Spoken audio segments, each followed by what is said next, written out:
The princess Manohar माळगावकर. अनुवाद भा the Kher. Shrirang Deshmukh यांच्या आवाजात. प्रकरण 1. यावत चंद्र दिवा करव. नकाशावर फक्त 2च रंग होते, एक लाल आणि दुसरा पिवळा. लाल ब्रिटिश राज्यकर्त्यांचा आणि पिवळा आम्हा राजेरजवाड्यांचा. गेल्या 100 वर्षांवर हे 2च रंग त्या नकाशावर अव्याहतपणे नांदत होते. पण ब्रिटिश राज्यकर्ते निघून गेले आणि अगदी अल्पावधीत लाल रंगाबरोबरच पिवळाही रंग पार पुसला गेला. मग त्या 2 रंगातून निर्माण झालेला नारिंगी हा एकच रंग नकाशावर दिसू लागला. देशाच्या नकाशावर पिवळ्या रंगाचा बारीक ठिपका देखील उरला नाही. होय, आम्ही एकेकाळी संस्थानिक होतो. आमचाच रंग नकाशावरून पार पुसला गेला. त्याचं कुणालाच सोयरसुतक वाटलं नाही, कारण आम्ही एक थट्टेचाच विषय बनलो होतो म्हणा ना. ब्रिटिशांच्या छायेत आम्ही वावरत होतो तोवर सारं ठीक होतं, नाहीतर मागेच आमचा अवतार संपला असता. ब्रिटिशांचं कृपाछत्र अकस्मात गळून पडलं आणि आम्ही पोरके बनलो. खडकाखाली सुखावलेल्या बेडकासारखी आमची अवस्था होती. तो खडक निखळला आणि आम्ही तळपत्या उन्हात तडफडू लागलो. आमचा अवतार संपावा अशीच परिस्थिती निर्माण झाली. आमच्या दैवाचं ते दुर्विलसित अटळ होऊन बसलं. खरं म्हणजे यापेक्षा दुसरं काय घडणं शक्य होतं? त्या हरपलेल्या वैभवाचं दुःख मात्र मला आजही मनावेगळं करता येत नाही. ज्या अतिव वेगाने साऱ्या घटना घडल्या त्याचं आश्चर्यही वाटल्या वाचून राहत नाही. काल आम्ही सत्ताधीश संस्थानिक होतो आणि आज भर उन्हात तडफडणाऱ्या बेडकांप्रमाणे आमची अवस्था होऊन गेली. ब्रिटिशांच्या सत्ताछायेत आम्ही वावरत होतो तेव्हाचे दिवस मला आठवतात.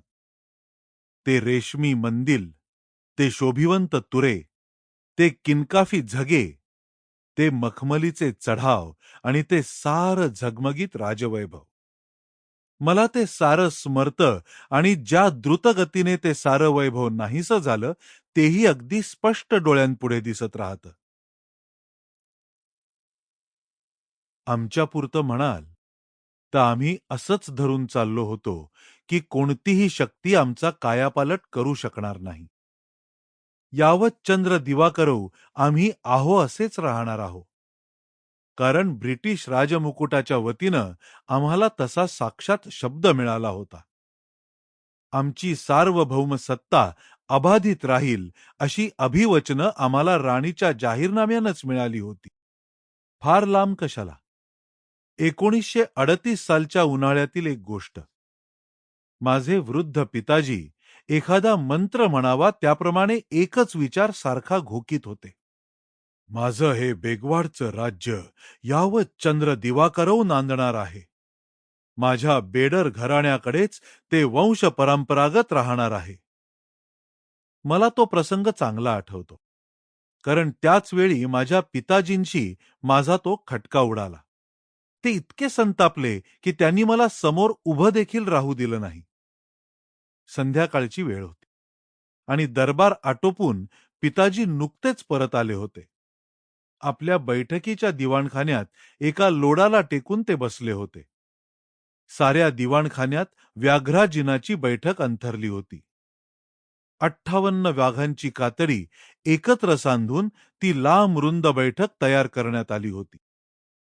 एवढ्या वाघांची शिकार एकट्या पिताजींनीच केलेली होती.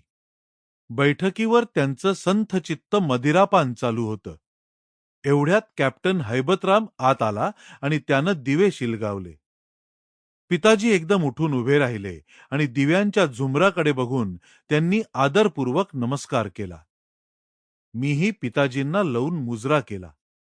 हैबतरामानंही तेच केलं. दिवाणखान्यात मंद प्रकाश पडलेला होता. झुमरातील काही दिवे जागेवर नव्हते आणि Sample complete. Ready to continue?